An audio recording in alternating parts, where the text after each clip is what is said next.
antara kejahatan dan kemalasan.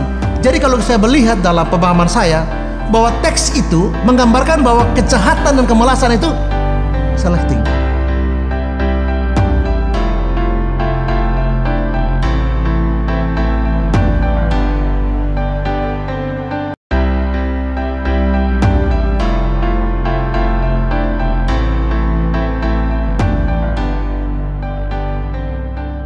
Shalom Ibu Bapak yang saya kasih dalam nama Tuhan Yesus. Kita bersyukur, satu kehormatan buat saya secara pribadi kita bisa berbagi kebenaran firman Tuhan hari ini. Tema saya hari ini, kemalasan berdampak pada masa depan hidup seseorang. Kemalasan berdampak pada masa depan hidup seseorang. Baik atau buruk hidupnya itu kan sangat bergantung pada sikap yang satu ini. Untuk itu saya membaca satu ayat dari firman Tuhan, Amsal. Saya pilih ayat ini, ada banyak sekali bicara tentang kemalasan, tapi saya pilih satu ayat saja, yaitu Amsal 28 ayat 19. Saya bacakan firman Tuhan buat kita. Siapa mengerjakan tanahnya akan kenyang dengan makanan, tapi siapa yang mengejar barang sia-sia akan kenyang dengan kemiskinan. Nah, ini satu bentuk pengkontrasan. Dan Amsal selalu berbicara seperti ini. Orang kaya, orang miskin, orang rajin, orang malas, orang berhikmat, orang bodoh, orang benar, orang fasik. Selalu ada gaya bahasa pengkontrasan seperti itu. Dan ini juga ada gambaran seperti itu. Nah, dikatakan siapa yang mengerjakan tanahnya akan kenyang dengan makanan. Ini hal yang sangat penting. Jadi orang malas itu sebenarnya berangkat dari sifat yang dibangun secara lama di masa hidup awalnya. Jadi ketika seseorang menjadi anak dan dia melihat situasi orang tuanya, mungkin papanya malas atau ibunya malas, ini bisa transfer roh malas. Atau ketika orang tua kaya dan berhasil dan membuat anak itu menjadi tidak bekerja apapun kecuali cuma makan, tidur, belajar, dan tidak mengerjakan apa. Karena berpikir begini, ya ngapain anak harus capek kerja, orang ada sopir, ada asisten rumah tangga, ada begitu banyak orang kerja di rumah, ngapain anak saya, dia kan anak majikan, ya sudahlah. Kalau dulu saya susah dan saya bekerja kan, anak saya tidak. Nah, sifat ini kalau tidak dibarengi dengan aspek di mana memberi dia tanggung jawab, maka celakanya dia menjadi terbiasa dengan pola itu. Orang akan menjadi senang dengan suasana yang sudah menyenangkan dia. Nah, comfort zone seperti itu, zona nyaman seperti itu akan membuat dia senang, betah dengan suasana itu. Misalnya, anak-anak yang biasa bangun siang, kalau tidak diintervensi dan diajarkan bahwa bangun siang itu tidak baik, ya, apalagi ya kecuali dia sudah dewasa dan bekerja sebagai polisi. Polisi itu kerja ya 1 hari lalu kemudian 1 hari libur. Atau beberapa orang yang mungkin di Damri itu mereka kerja 2 hari lalu 2 hari libur. Atau orang yang jaga malam seperti perawat, dokter, atau ya mungkin pekerja medis yang lain, ya mereka harus istirahat, atau security istirahat siang karena malam dia jaga. Tapi kalau orang ya tidak melakukan kerjaan apapun seperti yang saya gambarkan tadi lalu bangun kesiangan, nah ini tidak bisa terima karena ini tidak sehat. Dan sekali lagi ini bertumbuh dan berakar dari satu lingkungan awal di mana ketika dibesarkan sebagai anak di pola asuh orang tua yang seperti itu. Salah satu contoh adalah mereka tidak mau susah. Mereka begini, kalau bisa senang kenapa harus susah? Saya kira dalam beberapa hal saya setuju. Mengapa kita harus susah-susah kalau bisa senang, kan gitu. Tapi yang saya maksud di sini bukan itu. Mereka tidak mau bercapek-capek, itu maksudnya. Mereka tidak mau bekerja keras. Jadi pepatah lama bahwa berakit-rakit ke hulu lalu bersenang-senang kemudian, itu nggak cocok untuk generasi seperti ini. Jadi kebiasaan berpikir atau membangun frame thinking yang seperti itu justru berbahaya karena mereka tidak ingin berkeringat lalu mendapat hasil sebanyak-banyaknya. Mereka ingin mendapatkan hasil yang setinggi-tingginya, tapi ya investasi sekecil-kecilnya. Untuk beberapa hal saya kira reasonable, saya percaya.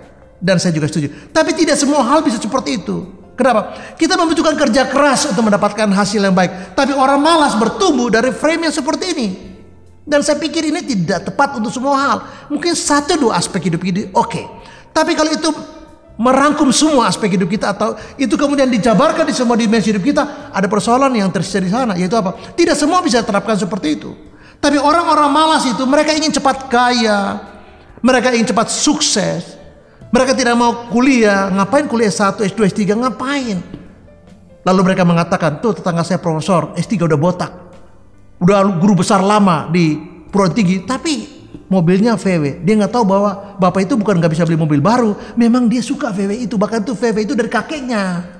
Jadi bukan soal dia nggak bisa beli mobil baru, tapi dia memang suka sama VW itu. Dan justru VW sering mogok, di situlah seninya. Dia bawa kunci, dan ini menjadi hal yang disalahpahami. Udah lama kerja, pendidikan S3 luar negeri, tapi pegawai negeri, dan lihat mobilnya butut, kijang. Bapak ini bukan gak bisa beli mobil baru, tapi dia rendah hati. Kok dianggap sebagai miskin sih? Sehingga dia tidak mau mengikuti pola profesor dan saudara dia yang gelar S3 tapi kemudian di pegawai negeri, lalu kemudian tidak seperti anak-anak muda yang kaya raya. Dia tidak mau, padahal itu tidak begitu.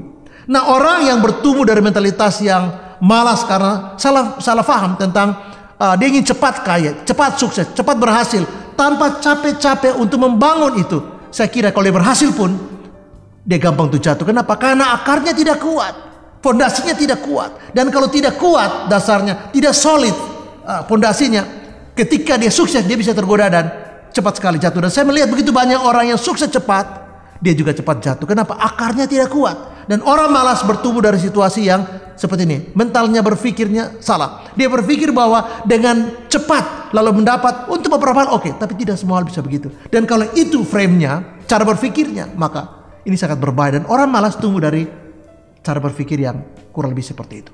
Nah, saya melihat beberapa potret generasi muda. Mereka senang sekali dengan lifestyle yang boleh dibilang ya glamor. Mereka suka dengan penampilan dan semua serba branding misalnya. Mereka suka dengan mobil yang bagus dan saya pikir itu tidak salah. Mereka suka dengan baju yang mahal dan bagus. Saya kira juga itu tidak salah kalau dia mampu untuk membeli. Tetapi kalau hanya itu yang dikejar dan hanya itu yang dicapai, ini berbahaya. Dia ingin sekolah di sekolah yang terbaik, itu juga bagus. Dan kalau itu terjadi, itu berkat. Tapi kalau cuma itu dikejar, dia dari luar negeri, tamat dari MIT, tamat dari Harvard, tamat dari Berkeley, tamat dari Ohio, dan segala macam. Nah, kalau itu saja, ini berbahaya. Kecuali dia kemudian bukan cuma berhenti di situ, tapi kemudian dia berkarya, itu beda persoalannya. Tapi kalau cuma bangga, saya punya ijazah S3, saya punya barang ya bermerek, saya tinggal di kompleks yang the high class, ya, saya di rumah semuanya lengkap. Dan kalau cuma itu saja, saya mengatakan itu artifisial sekali, itu sangat dikulik. Dan generasi generasi 4.0 sekarang adalah banyak sekali yang bersifat artificial intelligence. Hal-hal yang terlihat memang bisa direkayasa tanpa harus ada misalnya secara physically. Dan ini saya katakan bahwa kita kalau tidak hati-hati, nah orang malas itu dia mengajar sesuatu yang sebenarnya tidak begitu mengakar. Sesuatu yang bahkan kita katakan percuma. Ada orang yang kalau mau makan dia harus di tempat yang berkelas sekali. Dia foto lalu dia posting. Dia selalu pergi ke tempat jauh dan berharap bahwa di sana dia bisa foto dan posting dan orang senang. Saya kira di mana saja, bahkan kita di got pun, kita di warung kecil pun, kita di sudut gunung sana pun, atau kita di pinggir pantai tidak pakai sendal pun, cuma pakai baju biasa pun, kita bisa bahagia. Dan kebahagiaan itu bukan soal tempat, bukan soal barang bermerek, mobil bermerek, bukan soal kita tamat dari mana, tapi sesuatu yang bermakna buat kita dan membagikan itu buat orang lain.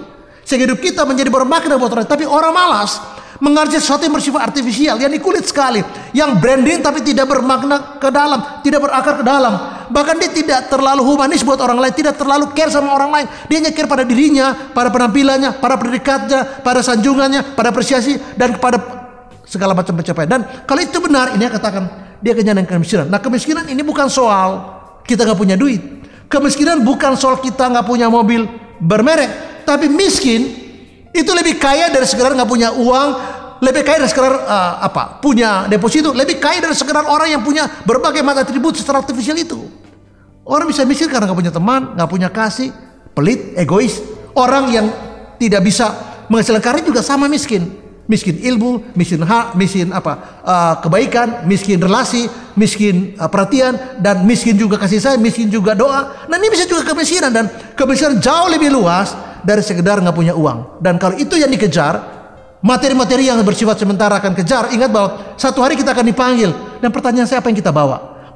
Maka yang dikejar oleh orang-orang yang dijelaskan di bagian kedua dari ayat ini adalah sesuatu yang tidak kita bawa. Karena itu tidak berdimensi kekal, itu bersifat sementara. Dan kalau kita capai itu pun, saya belum merasa bahwa Anda sudah mencapai apa. Kenapa? Karena itu tidak mencapai kepada esensi hidup Anda. Dan itu sebabnya saya katakan bahwa orang-orang yang malas itu mengejar sesuatu yang sepertinya terlihat baik, tapi tidak esensial dan satu hari tidak bermakna. Hal yang terakhir dari renungan singkat saya ini adalah begini. Waktu Yesus mengkritik orang yang menerima 1 talenta itu, Yesus mengatakan begini, "Hai hamba yang jahat dan malas." Jadi dalam diksi Yesus, saya melihat bahwa dia mensejajarkan antara kejahatan dan kemalasan. Jadi kalau saya melihat dalam pemahaman saya bahwa teks itu menggambarkan bahwa kejahatan dan kemalasan itu selevel. Jadi orang yang jahat adalah orang juga yang bisa malas. Atau orang yang malas, dia berlaku jahat pada dirinya dan pada apa yang Tuhan kasih buat hidupnya.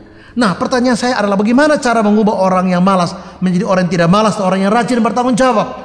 Maka sebagai orang percaya, saya menawarkan bahwa orang itu harus dibawa pada Yesus. Ketika orang itu bertobat, saya berdoa supaya dia bertumbuh.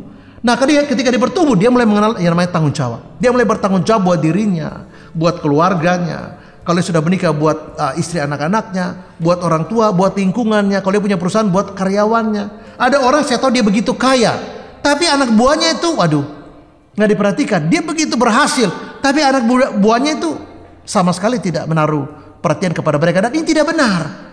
Dia harus mulai berpikir bahwa dia harus bertanggung jawab. Nah, orang yang dalam Yesus bertumbuh imannya, bertumbuh karakternya. Dia mulai care dengan orang lain dan bukan pada dirinya sendiri. Fokusnya tidak hanya buat dirinya, tapi juga untuk orang. Bagaimana orang lain juga bisa maju, bisa bahagia menikmati sesuatu yang indah dalam kehidupan mereka. Sehingga apa yang terjadi bahwa ketika orang itu dibawa pada Yesus, Yesus akan mengubah kelakuannya dari kebiasaan, dari tradisinya, dari mentalitasnya. Dan kalau kita bandingkan orang yang mungkin sakit secara fisik, katakan leukemia, ya kanker darah, atau orang yang gagal ginjal karena itu harus cuci darah dan sebagainya. Ada penyakit-penyakit yang bersifat sangat kronis.